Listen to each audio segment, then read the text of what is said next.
तुम ही ना पिता वसु तुम माता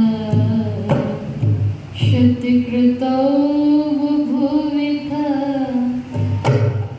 आधाते सुन्नमी सुन्नमी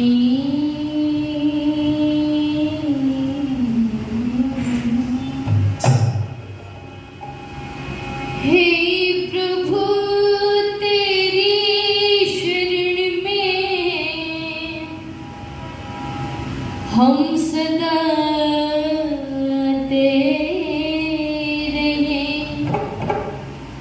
गीत तेरे प्रेम से मिलकर सदा गाते रहे।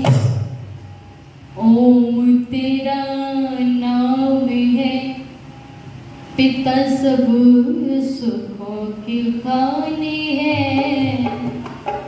भूरियों कहते तुझे तो प्राणियों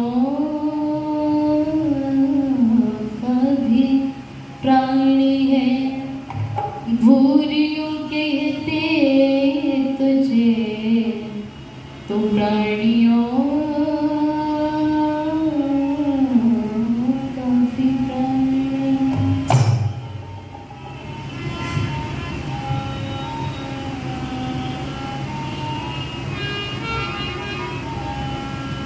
कि सच्चे मन से ओम नाम कर गाएगा, जीवन होगा सफल मोक्ष तू पाएगा। सच्चे मन से ओम नाम कर गाएगा, जीवन होगा सफल मोक्ष तू पाएगा। सच्चे मन से ओम नाम कर गाएगा, जीवन होगा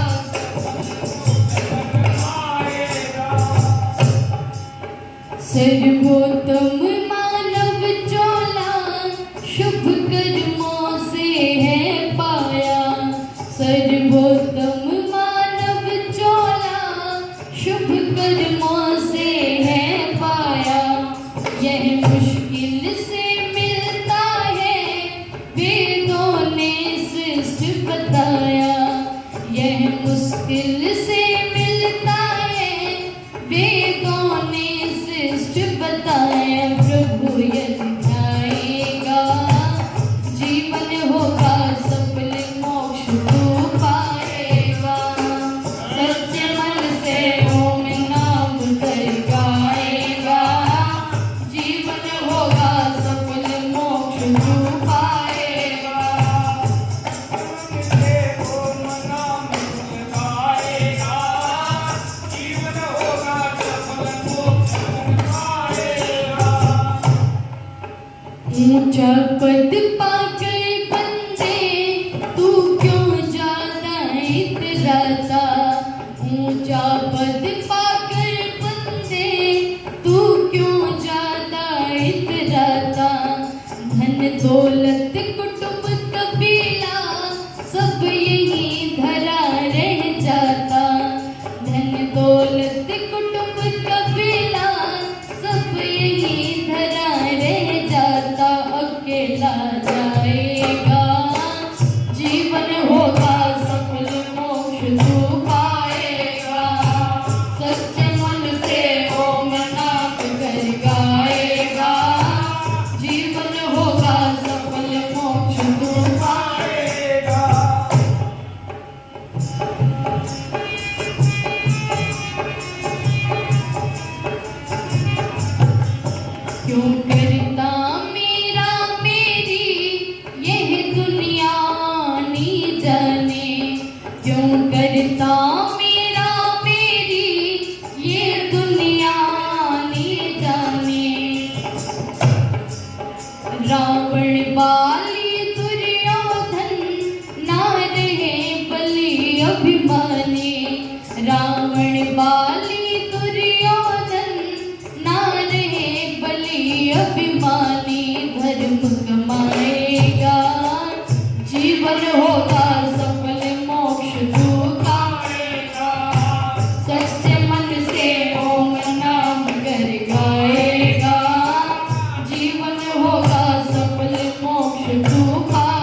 और सब कुछ भरा रह जाता मोक्ष तू पाएगा, जीवन होगा सफल मोक्ष तू पाएगा।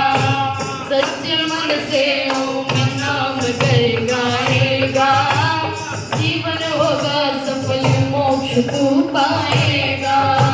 सच्चे मन से ओम नाम कर गाएगा, जीवन होगा सफल मोक्ष तू पाएगा।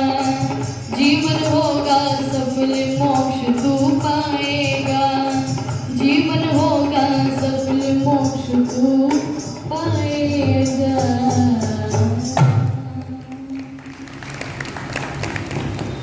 बहुत ही आदर और सम्मान श्रद्धालुओं में मंच का बड़ी तन्मयता के साथ में संचालन जो कर रहे हैं, हम सभी के लिए प्रेरणा शोध है, पूजनीय है, वंदनीय है। आदरणीय श्रद्धेय स्वामी ब्रह्मानंद जी महाराज आर्य जगत के बहुत उच्च कोटि के विद्वान, बड़ी ही सरलता और सौम्यता की प्रतिमूर्ति श्रद्धेय आचार्य सुश्रुत श्याम शर्मा जी, आर्य जगत के सुप्रसिद्ध दशमदर्शिका श्रद्धेय प्रियंका भारती जी, श्रद्धेय मेरे पिता जगदीश जी, मासी बलवीर जी, अपनी आर्य समाज के सभी सदस्य श्रद्धेय देवेंद्र जी और आदरणीय श्रद्धेय नरेंद्र पाल मिगलानी जी, श्रद्धेय आर्य समाज के प्रधान हरि सिंह सैनी जी, जो जिनका स्वास्थ्य अभी कुछ ठीक ठाक नहीं है, वो हमारे मध्य में उपस्थित नहीं हो पा रहे हैं, लेकिन हम ईश्वर से प्रार्थना करते हैं कि वो स्वस्थ रहे, निरोग रहे। सामने उपस्थित सभी धर्मनिष्ठ सज्जनों, पूजा और वंदना के योग्य पवित्र मातृशक्ति और गुरुकुल के ये ब्रह्मचारी बैठे हुए हैं, आप सभी का स्वागत है, अभिनंदन। और भाई अनुराग जो सभी की वीडियो कैप्चर करके इसे प्रसारित और प्रचारित करने का काम कर रहे हैं, ये बहुत बड़ा इनका एक त्याग है, तो हम इनका भी सम्मान करते हैं। आइए कुछ विचारों को आप लोगों के मध्य में साझा करने का प्रयास मैं करूँगी, इसी आशा विश्वास के साथ में ये आप लोग बड़े ध्यान से श्रद्धा से सुनो। ये श्रावणी उपाकर्म पर्व जो रखा गया है, इसके पीछे क्या उद्देश्य है, इसके पीछे रखने का क्या तात्पर्य है, ये जरा सा हम लोग विचार करें। एक पर्व जो होता है वो जीवन के अंदर रस लाने का काम करता है। एक पर्व जो होता है वो जीवन को रसयुक्त बनाने का काम करता है। अगर व्यक्ति के समाज के अंदर पर्व आदि न हो तो जीवन निरस हो जाता है। एक न्यूनता लाने के लिए, एक समाज के अंदर एक अच्छा विचार फैलाने के लिए पर्व रखा जाता है। और एक यहाँ पर बहुत बड़ा इसका एक वैज्ञानिक पृथ्वी है कि हम जितने भी पर्व मनाते हैं, भारतवर्ष के अंदर जितने भी पर्व मनाए जाते हैं, उनके पीछे कहीं ना कहीं कोई ना कोई कारण होता है। और ध्यान रखिएगा, जो व्यक्ति सुनता है वो उसके साथ में चिंतन भी करता है अगर ध्यान से सुनता है। और ये श्रावण उपाकर्म पर्व रखा गया है, इसके साथ में एक बात और जुड़ जाती है, स्वाध्याय। और स्वाध्याय के साथ में तीन बात और जुड़ जाती हैं। स्वाध्याय के तीन अर्थ होते हैं: अपना आत्मनिरीक्षण करना, कर्म करना और पुस्तकों का स्वाध्याय करना, यानी ज्ञान अर्जित करना। अपना स्वाध्याय, अपना स्वयं का हम लोग निरीक्षण करें, बैठ करके विचार करें, आपसी सामूहिक रूप में बैठ करके हम लोग विचार करें कि हमें क्या करना है, हम क्या कर रहे हैं और आगे क्या करेंगे। जरा सा इन बातों पर अगर व्यक्ति बैठ करके चिंतन करे, विचार करे, आपसी सामूहिक रूप में बैठ करके अगर विचार करें तो उसका बहुत बड़ा लाभ हमें मिलता है। आप देखिएगा, मस्जिद के अंदर जो मौलवी जाते हैं वो घंटों घंटों बैठ करके वहाँ पर विचार करते हैं, विचार विमर्श आपस में करते हैं, तो उसका परिणाम आप लोग देख सकते हैं कि वो लोग आगे बढ़ते हुए दिखाई दे रहे हैं। जब इस देश की संस्कृति में पर्वों का इतना महत्व था कि अगर कोई पर्व आता था तो प्रत्येक व्यक्ति हर्ष और उल्लास के साथ में उसे मनाता था। लेकिन आज ये पर्व केवल नाम मात्र के रह गए हैं, केवल नाम मात्र के। आपने देखा कल रक्षाबंधन जब मनाई तो बहनें राखी लेकर के इस इंतजार में बैठी थी कि कब 9 बजे और मैं अपने भाई की कलाई पर राखी बांधूं। जब इनको राखी बांधने का इतना डर है तो ये रक्षा क्या करेंगे? ये क्या रक्षा करेंगे? इतना पाखंड हमारी संस्कृति में भर दिया कि एक कलाई पर राखी बांधने का भी कोई निश्चित समय है। अगर उस समय के अंतर्गत नहीं बांधा तो बहुत बड़ा अपशगुन हो जाएगा। ये हमारे पर्वों का उल्टा मिजाज हमारे सामने परोसा गया है। लेकिन ध्यान रखिएगा, जो श्रावणी उपाय कर्म होता है वो सुनने का, गुनने का, चिंतन करने का, विचार करने का और स्वाध्याय करने का पर्व है।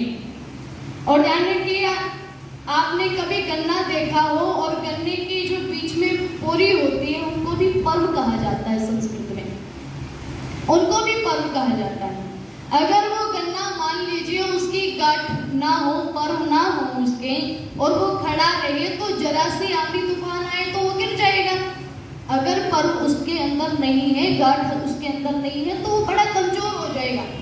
और जैसे ही उसके अंदर गांठें होती हैं, पर्व होते हैं, तो वो कितना मजबूत होता है। इसी प्रकार जब पर्व किसी संस्कृति से जुड़ जाता है तो वो उसकी संस्कृति को सुदृढ़ करता है, वो संस्कृति को मजबूत बनाने का काम करता है। इसलिए पर्वों का बहुत बड़ा महत्व है और बहुत बड़ा वैज्ञानिक है। लेकिन हम लोगों ने इतने हल्के में इनको ले लिया है कि बस एक दिन पर्व मनाया, एक दिन ढोल झंकार बजाए, नए कपड़े पहने, बस हुड़दंग मचाया और हो गया पर्व। दिवाली के दिन व्यक्ति न जाने क्या क्या हुड़दंग मचाते हैं, होली के दिन न जाने क्या क्या हुड़दंग मचाते हैं। लेकिन हमारे वास्तविक पर्व जो थे हमने उन पर विचार करना, चिंतन करना बिल्कुल बंद कर दिया। इसलिए क्या आपको दिखाई दे रहा है कि भारतीय संस्कृति की रीढ़ की हड्डी कमजोर होती हुई दिखाई दे रही है। ये जो पर्व है ये हमारी भारतीय संस्कृति से जुड़े हुए हैं। ये जो पर्व है ये संस्कृति को दृढ़ बनाने का काम करते हैं। ये पर्व जो है ये किसी भी राष्ट्र को मजबूत बनाने का काम करते हैं। ये आपस में सद्भावना लाने का काम करते हैं, मिलने जुलने, हर्ष उल्लास। और एक और इसका बहुत बड़ा प्रयोजन है कि श्रावणी उपाकर्म, यानी कि हम बैठ करके यज्ञ करें। उसके लिए हम इस तरह से मना सकते हैं पर्व को कि बैठ करके हम लोग यज्ञ करें। हमारा यज्ञोपवीत पुराना हो गया तो हम उसे बदलें, हम उसमें आहुतियाँ दें, संकल्प लें। तो पर्व को तो हम बहुत अच्छे तरीके से मना सकते हैं। लेकिन हमने पर्व केवल कितना मनाया कि 9 बजने तक का इंतजार किया, और 9 जब बजे तब भाई की कलाई पर राखी बांध दी और बदले में उससे पैसे ले लिए, धन ले लिया, न जाने वो क्या क्या। लेकिन वास्तविक अगर पर्व मनाना सीखना है तो मनाना सीखिएगा किससे? उस बहन से जिसका भाई रक्षा बंधन वाले दिन सरहद पर लड़ने के लिए जा रहा है और बहन से राखी बंधवा करके कहता है कि बहन मेरे पास में ज़्यादा पैसे तो नहीं हैं, मैं तुझे क्या दूँ? तो बहन ने कहा कि भाई ये मुझे पैसों की आवश्यकता नहीं है, मुझे इतनी छोटी भेंट नहीं चाहिए, मुझे इतना छोटा उपहार नहीं चाहिए। मैं तो अपनी राखी के बदले तुझसे बहुत बड़ी कामना करना चाहती हूँ, बहुत बड़ी कामना करती हूँ। बोले क्या? बोले मेरे लिए, मेरी इस राखी के बंधन को निभाने के लिए, इसका संकल्प पूरा करने के लिए मैं चाहती हूँ कि तुम सरहद की दीवारों पर लड़ो और अपने दुश्मनों को धराशायी कर दो। अगर तुमने ऐसा किया तो वो मेरी रक्षा बंधन का असली उपहार होगा। कभी मनाना सीखिएगा। और एक बहन भाई का जो प्रेम होता है वो एक बहन और भाई ही बता सकता है। वो एक बहन ही बता सकती है कि वो अपने भाई से कितना प्रेम करती है। एक भाई ही बता सकता है वो अपनी बहन के लिए क्या कुछ कर सकता है। ध्यान रखिएगा, दुनिया में सबसे बड़ा मित्र और सबसे बड़ा प्रिय कोई होता है तो वो भाई होता है एक बहन के लिए।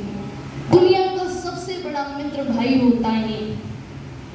एक भाई एक पिता की भी उपाधि निभा देता है, एक भाई एक मित्र की भी उपाधि निभा देता है, एक भाई अपने भाई होने का फर्ज भी निभा देता है।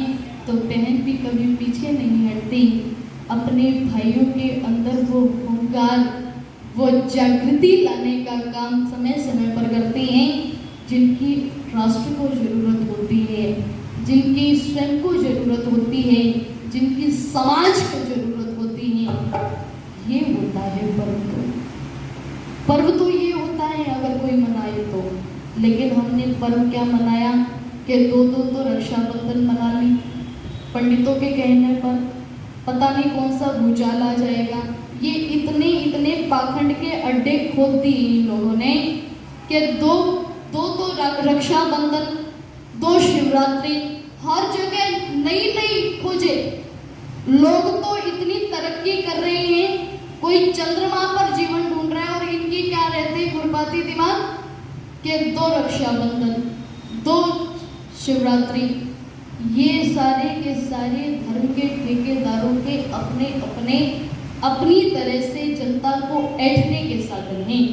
तो जरा सा हम विचार करें, हमारी संस्कृति क्या थी, हमारे पर्व हमारी संस्कृति में क्या काम करते हैं और हमें क्या प्रेरणा देते हैं, जरा हम विचार करें। तो सुनना बोलना ये सबसे बड़ी बात है, और बैठ करके अपना चिंतन करना, अपना आत्मनिरीक्षण करना, ये इतनी बड़ी बात है। कितनी बड़ी बात। ऋषि दयानंद जी महाराज ने जब हरिद्वार के अंदर पाखंड खंडनी पताका गाड़ी पहली बार, तो ऋषि बोल रहे थे, लोग आ रहे थे जा रहे थे, किसी पर कोई प्रभाव नहीं पड़ रहा था। तो इसके लिए ऋषि ने लोगों को दोष नहीं दिया कि लोग मूर्ख हैं, मेरी बात नहीं सुन रहे, बल्कि आत्मनिरीक्षण किया, अपना निरीक्षण किया कि शायद कहीं ना कहीं मेरे ही तप में कोई कमी है। और उसके बाद 2 वर्षों तक ऋषि ने अपने आप को तपाया, तपस्या की, और 2 वर्ष के बाद फिर हरिद्वार के अंदर पाखंड खंडनी पताका गाड़ी और ऋषि बोल रहे थे तो लोग वहीं पर मग्न होकर के बैठ गए। और इतना बड़ा परिणाम मिला कि टोकरा भर गया था गंदे ताबीजों से जो लोगों ने निकाल करके फेंके। इतना बड़ा प्रभाव। और जरा सा हम अपना निरीक्षण करें, आत्मनिरीक्षण करें, ये सबसे बड़ी बात है। तो बहुत सुंदर पंक्तियां लिखी कवि ने।